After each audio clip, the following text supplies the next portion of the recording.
Hola, ¿qué tal? Vamos a ver ahora un ejercicio de termodinámica, el cual nos dice lo siguiente. Nos habla de dos muestras iguales de un gas ideal inicialmente a la misma temperatura T y a una presión P, se expanden hasta que su volumen se duplica. En un caso isotérmicamente y en otro adiabáticamente, ¿en cuál muestra la presión final será mayor? En este caso tenemos que considerar varias cositas. La primera son los conceptos que ya nos dice el problema. Nos está preguntando en cuál de las dos muestras que tenemos de gases va a ser una presión más alta. Aquí también tenemos que tomar en cuenta estos conceptos. ¿Qué se refiere que sea un proceso isotérmico y qué se refiere que sea un proceso adiabático? Cuando hablamos de un isotérmico nos referimos a que la temperatura va a ser constante. Y siempre que escuches este concepto de constante, se refiere a que no cambia, que va a ser lo mismo con respecto al tiempo. Y por otro lado, cuando es adiabático, nos referimos a que no hay transferencia de calor. Entonces se podría decir que el calor es igual a cero. Ujú. Entonces, a partir de ello vamos ya ahora sí a empezar a desarrollar este ejercicio. Nos habla que tenemos dos muestras. Entonces, por ejemplo, yo tengo aquí, vamos a pensar a lo mejor en un pistón. Aquí tenemos un pistoncito que tiene su plaquita y aquí tengo un gas que lo voy a denominar como gas A. Y tiene un volumen inicial, ¿no? Y aquí lo que me están diciendo es que lo expanden hasta que su volumen se duplica. Significa que yo voy a tener este gas en un estadio 1 y lo voy a expandir hasta que llegue a un estadio 2. Y en ese estadio 2 lo que va a suceder es lo siguiente. Voy a subir a lo mejor este pistoncito para que ya tenga más volumen, ¿no? ¿Por qué más volumen? Porque nos está diciendo que se duplica. Entonces es un volumen diferente al 1. Sigue siendo mi gas A, pero se está haciendo al doble el volumen. Y este mismo concepto de que se duplica lo vamos a utilizar acá. Se podría decir que este volumen 2 es diferente al volumen 1, pero en otra connotación podríamos también decir que ese volumen 2 realmente es 2 veces el volumen 1. Entonces lo vamos a estar manejando así para nuestros cálculos, ¿ok? Por otro lado, nos están hablando de otro gas que vamos a denominarlo como gas B. Entonces aquí vamos a tener nuevamente un pistoncito y vamos a tener nuestro gas B, el cual también va a tener su volumen inicial, va a tener un estadio 1 y va a pasar a un estadio 2. De la misma manera que el gas A, este también se va a expandir. Aquí tenemos ya nuestro pistoncito, nuestro gas B, y también va a ser 2 veces el volumen 1. ¿Cuál es la diferencia entre un proceso y el otro? Que este es a temperatura constante. Luego muchas veces para decir constante ponen CTE. Y por otro lado, acá nos está diciendo que es adiabático, es decir, que no tenemos transferencia de calor. Otro concepto muy importante que tenemos que considerar aquí es el hecho de que nuestros gases se comportan como un gas ideal. En cuanto veas que en algún ejercicio te mencionan esto, de que se comporta como gas ideal, luego debes pensar en esta fórmula.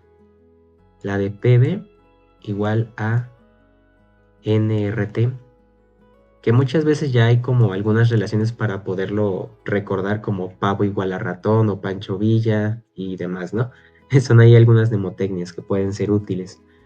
Entonces, nosotros vamos a tomar en cuenta esta fórmula para poder realizar las dos relaciones y determinar en dónde va a tener una presión final diferente o mayor en este caso, ¿no? Ya preguntando en dónde será mayor la presión. Bueno, vamos a desarrollar primero y vamos a determinar cuál sería esa presión final en el primer caso, que sería el gas A. Nosotros, como nos está diciendo que se toma o que se comporta como un gas ideal, vamos a considerar esa fórmula. La de PV igual a nRT. Ahora, esta ecuación se podría decir que nos da las condiciones de un estado, por así decirlo. En este estado 1, nosotros tenemos una presión 1, un volumen 1, una temperatura 1. Estos dos valores no cambian, son siempre los mismos. Entonces, nosotros, si quisiéramos determinar estas variables en el estado 1, y para poder determinar los del estado 2, pues también tendríamos que tener su propia ecuación, ¿no? Del estado 2. Es decir, que tendríamos que tener una presión 2, un volumen 2, igual a un nRT2, ¿no? O sea, cada ecuación, esta ecuación le corresponde a este estado y esta ecuación le corresponde al primer estado. ¿Por qué te estoy describiendo esto? Para que entiendas ahorita el truquito matemático, si queremos verlo así, que vamos a realizar. Algo muy importante es de que el hecho de que el proceso sea constante nos está diciendo que esta temperatura en automático siempre va a ser la misma. Significa que la temperatura 1 va a ser la misma que la temperatura 2. Entonces se puede decir que temperatura 1 y temperatura 1 van a ser siempre en estas dos, en esta parte derecha de la ecuación.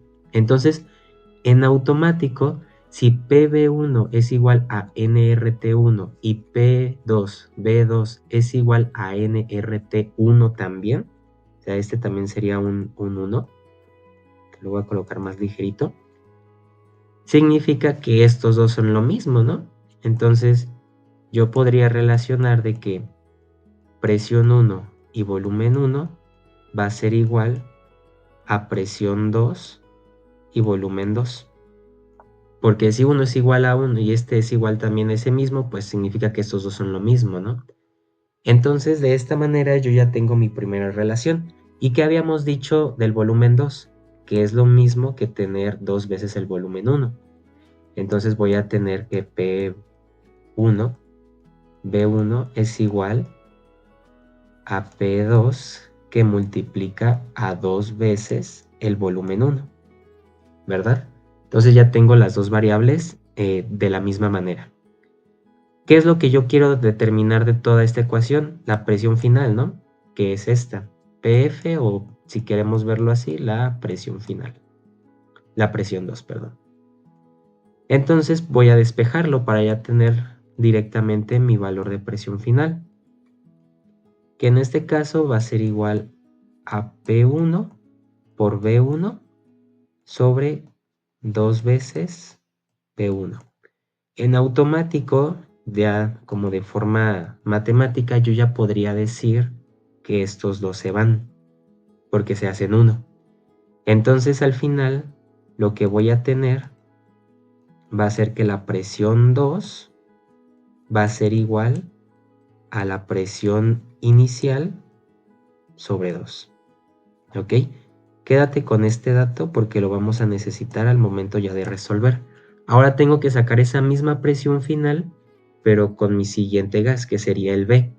Aquí algo muy importante es que vas a tener que tomar en cuenta una relación que deriva de hecho de esta misma ecuación. Pero para no hacernos muchos rollos con la parte matemática o del desarrollo, vamos a irnos directamente con el concepto. Siempre que tú quieras determinar a lo mejor una presión final donde el proceso es adiabático, es decir, que tenemos que no hay una transferencia de calor, nosotros vamos a tomar en cuenta esta relación, en donde la presión inicial por el volumen inicial elevado a la gamma, que es una letra griega, va a ser igual a la presión 2 por el volumen 2 elevado a la gamma. ¿Qué es este valor de la gamma? Es un coeficiente, vamos a verlo así, que está relacionado con las capacidades caloríficas del gas y que me va a determinar qué tan fácil o qué tan difícil un gas se va a expandir cuando está en un ambiente adiabático, es decir, donde no hay transferencia de calor. Entonces vamos a hacer lo mismo que nosotros teníamos acá. Hay que hacer un despeje. De tal manera que nosotros lo que queremos sacar es la presión final o la presión 2 y además de eso vamos a volver a sacar nuestra relación de velocidad de volumen 2, que ahorita si quieres lo podemos hacer al final o desde ahorita.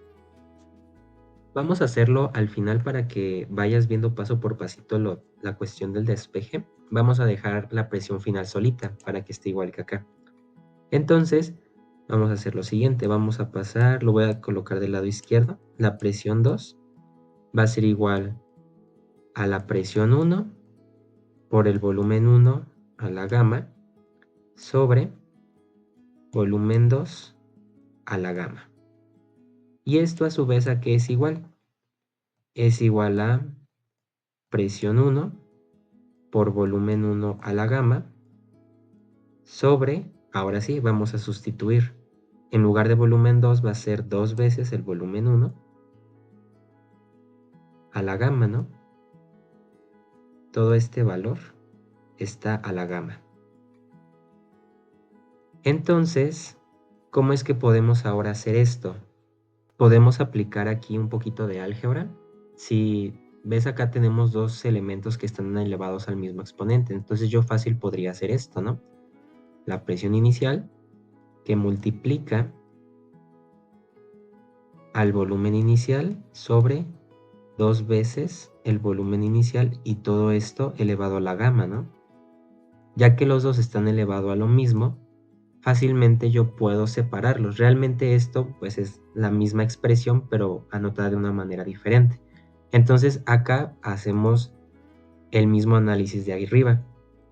Vamos a quitar este volumen 1 con este volumen 1 y ¿qué es lo que me queda? Un medio de gamma. Entonces, el resultado de mi presión, vamos a hacerlo ya completo, de mi presión final o mi presión 2 va a ser igual a la presión inicial que multiplica a un medio elevado a la gamma. Ya sacamos las fórmulas para poder determinar cómo es que va a resultar la última expansión del gas. Ya sabemos cómo es que se va a expandir el gas B y sabemos cómo se va a expandir el gas A. Ahora ya tenemos que responder la pregunta. ¿Cómo sabes cuál de estos dos va a ser un valor mayor? Es decir, ¿el gas A va a tener una presión más grande o el gas B va a tener una presión más grande? Pues bueno, eso lo vamos a sacar de una forma muy rápida con una pequeña comprobación. Habíamos quedado, vamos a anotar estas mismas formulitas del lado de acá. Entonces, aquí una forma en la cual podemos nosotros como determinar este valor es sustituyendo el valor de gamma. Este valor va a depender de si tu gas es diatómico o monoatómico. ¿Cuál es la diferencia entre un gas monoatómico y diatómico? Acuérdate que mono significa uno, entonces, por ejemplo, el helio es monoatómico porque solo es un átomo de helio. Pero si yo, por ejemplo, tengo nitrógeno, el nitrógeno en el aire normalmente se ve así. Entonces estamos hablando de que tiene dos átomos de nitrógeno. Entonces aquí, por ejemplo, se quitaría este de acá. Ahorita lo voy a volver a anotar. En el caso del nitrógeno, serían dos átomos. Entonces esto significa que sea diatómico y esto significa que sea monoatómico. Ese valor de gamma va a depender de que si el gas es mono o si es di. Vamos a considerar, por ejemplo, si el gas fuera diatómico. Si fuera diatómico, el valor que adquiere es de 7/5. Entonces, eso equivale aproximadamente, sería 7 entre 5, tenemos 1.4, si mal no recuerdo. Entonces, si yo, por ejemplo, hago el cálculo, ahora un medio elevado a las 7/5, ¿cuál sería el resultado de eso? Y por otro lado acá, pues ya sabemos, no vamos a tomar en cuenta el valor de la presión inicial. Es más, lo voy a colocar de este lado. Y es como si tuviera un medio, ¿no? Entonces este valor de un medio, pues es 0.5. Y en este caso, la presión 2 va a ser igual a la presión inicial, que va a ser un medio elevado a las 7/5. Y esto da un valor aproximado de 0.3. Entonces, ¿qué va a ser mayor? Si yo multiplico la presión por 0.5 o si multiplico la presión por 0.3. En este caso sería 0.5, ¿verdad? Porque es mayor el número. ¿Qué significa? Que va a tener una presión mayor el gas A, por ende, el proceso que va a tener una presión más alta va a ser en el cual el gas se expanda de forma isotérmicamente. Y esa sería la respuesta a este ejercicio.